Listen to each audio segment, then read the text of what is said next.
আজ আমরা আল্লাহর একটি মহান অলৌকিক ঘটনার কাহিনী শুনব, যা ঘটেছিল হজরত মুসা আলাইহিস সালাম এবং ফেরাউনের সময়ে। যখন হজরত মুসা আলাইহিস সালাম আল্লাহর রাসূল হিসাবে নিজের পরিচয় দেন এবং ফেরাউনের সামনে আল্লাহর নিদর্শন প্রদর্শন করেন, তখন ফেরাউন ভয় ও ক্রোধে জ্বলে ওঠে। সে তার রাজ্যের সেরা জাদুকরদের ডেকে আনে, যাতে তারা একটি বড় অনুষ্ঠানে মুসা আলাইহিস সালামকে পরাজিত করতে পারে। জাদুকররা প্রথমে তাদের দড়ি ও লাঠি ছুঁড়ে দেয়। মানুষের চোখে এগুলো সাপের মতো নড়তে থাকে। এ দেখে উপস্থিত সবাই বিস্মিত হয়। কিন্তু তখন আল্লাহর হুকুমে হজরত মুসা আলাইহিস সালাম তার লাঠি মাটিতে ফেলেন। লাঠিটি মুহূর্তেই একটি বিশাল সত্যিকারের সাপে পরিণত হয় এবং তার জাদুকরদের সব মিথ্যা সাপকে গিলে ফেলে।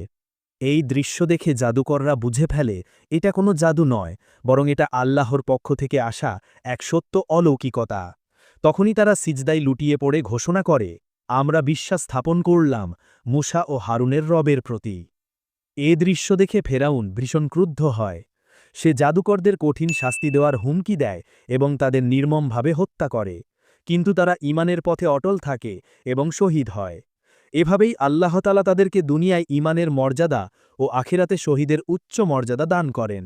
সত্যকে যে একবার চিনে নেয়, তাকে দুনিয়ার কোনো ভয়, কোনো শক্তি আর থামাতে পারে না।